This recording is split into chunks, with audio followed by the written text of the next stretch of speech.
Samuel Beckett fue un personaje complejo, depresivo, uno de esos seres dolientes, íntimamente descontentos con el mundo y con la vida, autor de frases que descubren una estrecha conciencia de futilidad, entre ellas una que dice así: el sol brilló, al no tener otra alternativa, sobre lo nada nuevo. Lo que no deja de ser llamativo es con qué frecuencia los grandes creadores fueron personalidades conflictivas e inadaptadas que vivieron en el filo de la navaja, como si esa tormenta interior fuera condición indispensable para esa genialidad. Beckett nació en Dublín en el año de 1906, de padre aparejador y una madre enfermera que le obligaba a rezar, cantar himnos y leer la Biblia como si en ellos se escondiera el Santo Grial. Fue un buen estudiante, aunque muy introvertido, y con frecuencia permanecía sentado muchas horas casi inmóvil y sin hablar. Él mismo dijo, hablando de su juventud: tuve poco talento para la felicidad. Y es una afirmación que se puede aplicar a toda su vida. Fue un hombre infeliz, depresivo y solitario. En 1927 se licenció en lenguas romances y se dedicó durante muchos años a enseñar. Viajó por París, donde conoció a James Joyce, con el que entabló una intensa amistad. Pero esas enseñanzas le hastiaban. No podía soportar el absurdo de enseñar a los demás lo que yo mismo no sabía, según sus propias palabras. Así que abandonó su trabajo y se embarcó en una vida errante. Viajó por Irlanda, Francia, Inglaterra y Alemania, y a veces incluso a pie, malviviendo con trabajos ocasionales y dedicándose a escribir. Ya en 1933, la muerte de su padre ahondó profundamente en su depresión. En 1937 decidió instalarse definitivamente en París. En esos años entabló una relación con la que sería su compañera de por vida, Suzanne Deschambault-Dudley-Neal, con la que se casó en 1961. Cuando estalló la Segunda Guerra Mundial, Beckett se unió a la resistencia hasta que en 1942 tuvo que huir apresuradamente de París para enterarse de que la Gestapo le estaba buscando. Se instaló en el sur de Francia con su mujer y trabajó en una granja para poder subsistir. Tras la guerra regresó a París y comenzó su periodo más fructífero como autor. El reconocimiento mundial, claro, le llegó en 1969 con la concesión de su premio Nobel. Pero su personalidad introvertida le llevó a esconderse en Túnez del acoso de la prensa. Falleció en diciembre de 1989, solo unos meses después que su mujer fue enterrado en el cementerio de Montparnasse, en París, su ciudad de adopción. Además de que la obra de teatro Esperando a Godot, hecha en 1952, de la cual hablaremos el día de hoy un poco más ampliamente, unánimemente considerada su obra maestra, escribió también, entre otras cosas, 3 grandes novelas: Molloy, hecha en 1951, Malone muere, y El Innombrable, hechas en 1951 y 1953, respectivamente. Esto es Crónica Lunares, yo soy Irving Sun, espero que se encuentren muy bien el día de hoy. Les mando un abrazo muy caluroso a todas las personitas que se toman el tiempo para descargarnos.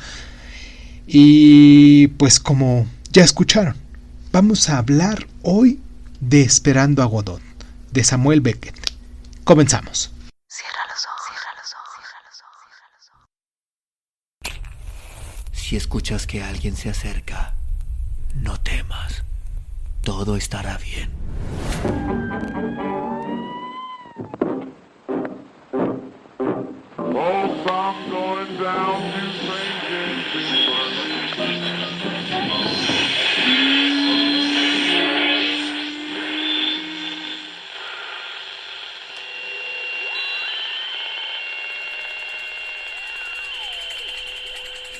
Estás escuchando Crónica Lunares, el lugar donde entra por tus oídos.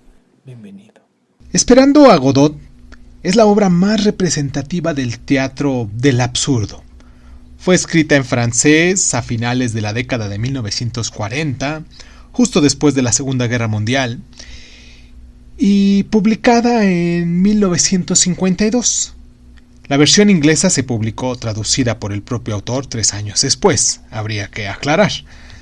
La obra está formada por 2 actos que representan una estructura muy similar y unos decorados idénticos. A primera vista, el argumento es mínimo, casi inexistente. En un escenario casi vacío, en medio de un paisaje desnudo poblado solo por un árbol, que podría ser cualquier lugar, se hallaban 2 personajes indefinidos, tal vez vagabundos, quizás incluso hasta refugiados de un conflicto bélico, llamados Vladimir y Estragón.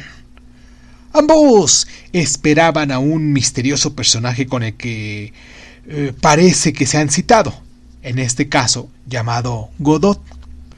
Pero la espera se prolonga, así que ambos protagonistas pasan el rato haciéndose preguntas, enredándose en juegos verbales, tratando de decidir si se quedan o se van, e incluso pensando en suicidarse. Ambos aluden vagamente a las razones que le llevan a estar ahí, aguardando a Godot.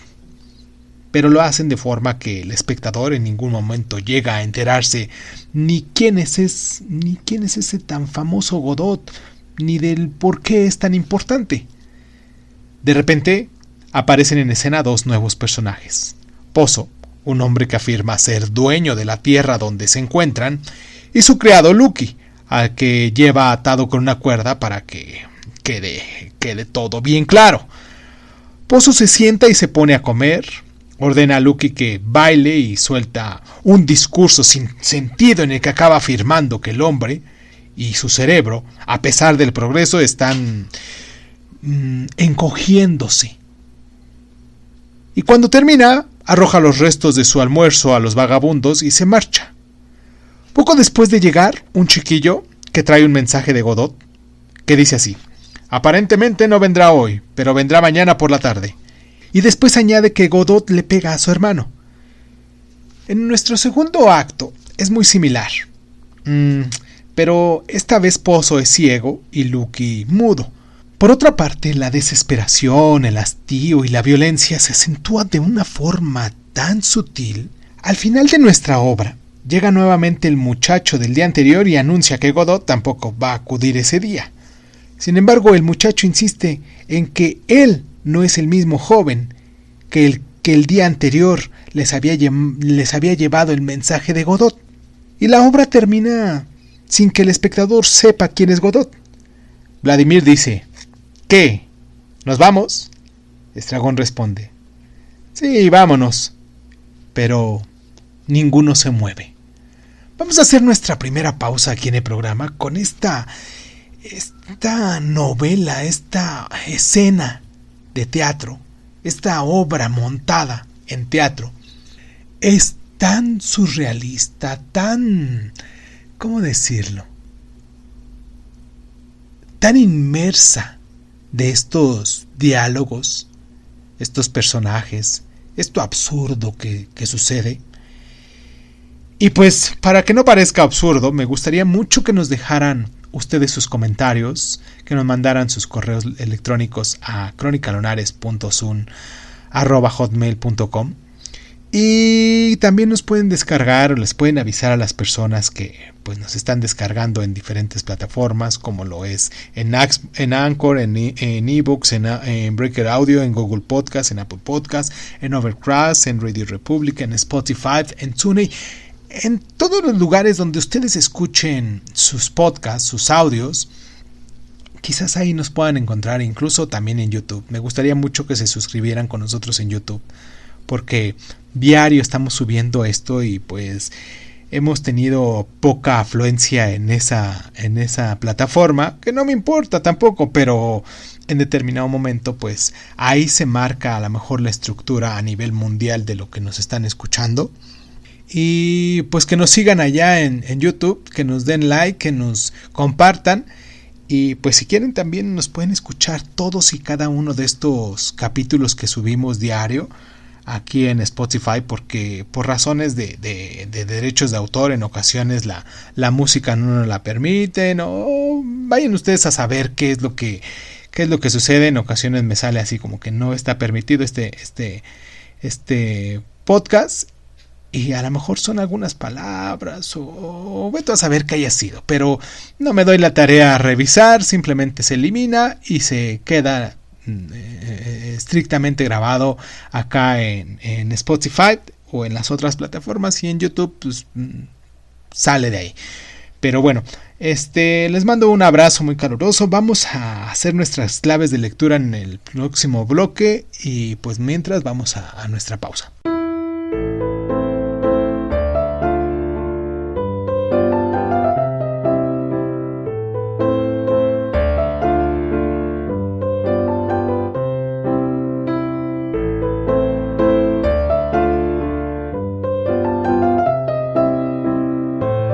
Como ya dijimos, Beckett es una de las principales figuras del llamado teatro del absurdo, que se caracteriza por su visión profundamente pesimista de la existencia humana.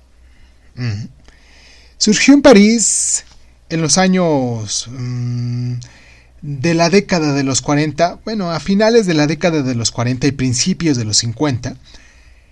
La brutal Segunda Guerra Mundial tuvo mucho que ver con esto también, y contó entre sus principales representantes, además de Beckett, con autores de la talla de Eugene Ionesco. También hay un autor llamado Jean Tardieu o Jean Genet. Y siguiendo a Albert Camus, el teatro del absurdo defiende que a la humanidad no le queda más remedio que renunciar a alcanzar una explicación racional del universo, pues esta está más allá de su capacidad de comprensión. Y pues de ese modo, el mundo entero ha de ser visto como un absurdo sin sentido. La obra de Beckett se encuentra en esta clave existencialista. Su tesis central es que el ser humano es consciente de que la vida carece de significado, pero se niega a aceptarlo y prefiere inventarse dioses para engañarse a sí mismo con falsas esperanzas, ¿no? El hombre necesita desesperadamente buscar el conocimiento, sentir la iluminación divina, pero esta búsqueda es fútil y nos impide darnos cuenta de la libertad de que gozaría la humanidad si tan solo reconociéramos que no existe Dios. Esta simple, ¿cómo decirlo?, posibilidad nos asusta, ¿no creen? Así que elegimos la seguridad cómoda de las falsas verdades. De ahí que los protagonistas continúen esperando a Godot. El hombre conoce la imposibilidad de la verdad, pero elige engañarse a sí mismo, porque una vida sin sentido tiende a ser insoportable. El estilo de Beckett es esforzadamente sobrio, desnudo de retórica y de adjetivación. Su prosa es austera hasta un extremo, claro, salpicada de un humor corrosivo y retorcido. Su pesimismo vital se traduce en logros estilísticos muy destacables. Y para reflejar la esencial intercomunicación entre los hombres se utiliza un lenguaje deformado, con matices grotescos. La influencia de Esperando a Godot en el final del siglo XX ha sido extraordinaria sin sentido. Es sin duda la obra más original que se ha producido del teatro en mucho tiempo, capaz de enfrentar sobre un escenario al ser humano con sus más lacerantes interrogaciones.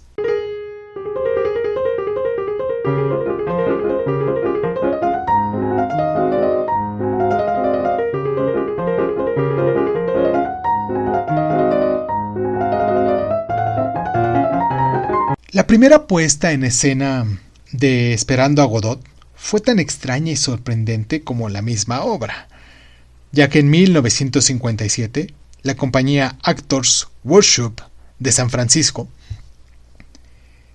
estrenó la obra ante un público muy especial, alrededor de unos 1400 presos de la ciudad de San Quintín. Fue un completo éxito. Nadie como los presos para entender las tediosas e interminables esperas de los protagonistas, el sinsentido de sus vidas vacías, aferrándose a una esperanza de que la liberación llegue pronto. Y uno de los presos le escribió una carta al autor, y en ella simplemente afirmaba: su Godot era nuestro Godot.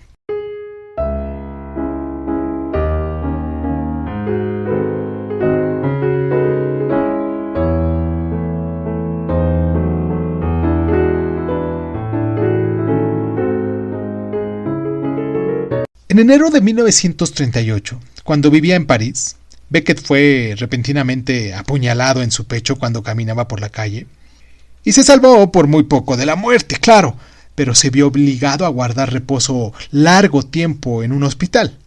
Cuando se recuperó, Beckett conoció a su atacante en el transcurso de una audiencia judicial y le preguntó por qué lo habría hecho.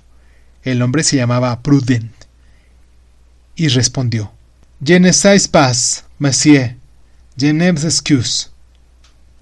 No lo sé, señor. Lo siento mucho. Beckett retiró la acusación, pues Prudence le pareció un hombre agradable, y también porque quería evitarse las molestias derivadas de todo ese juicio. Pero el episodio le marcó tanto, y en su respuesta, y sin pretenderlo, el atacante sintetizaba toda su filosofía del absurdo.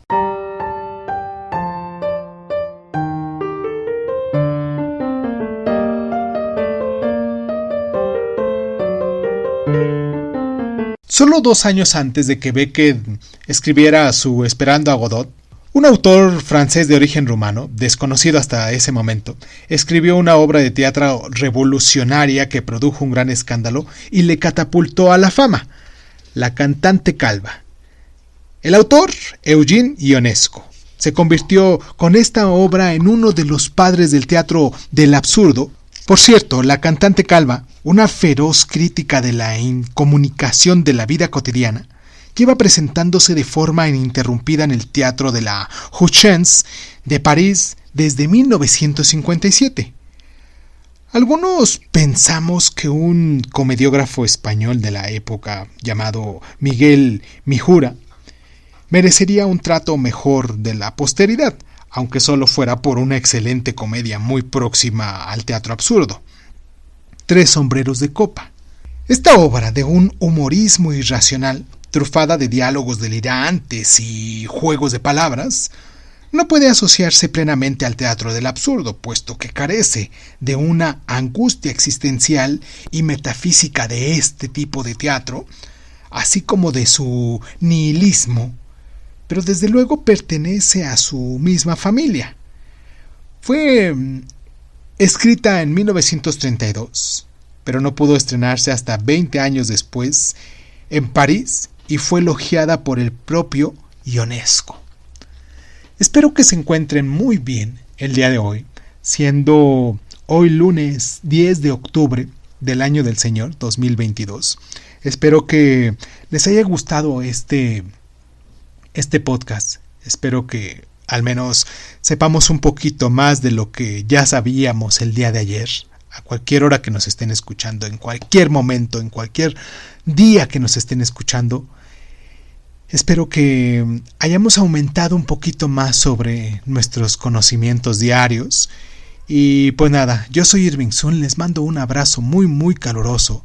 Los espero más al ratito, que vamos a hablar ya de nuestros últimos capítulos de Pedro Páramo de Juan Rulfo. Recuerden que cada lunes también junto con esto estamos estrenando un capítulo diferente de Pedro Páramo y estamos casi por finalizar los últimos. Y pues nada, les mando un abrazo, muchos abrazos, porque ya van 3 veces que lo digo, que les mando abrazos. Y pues muchísimas gracias por estar.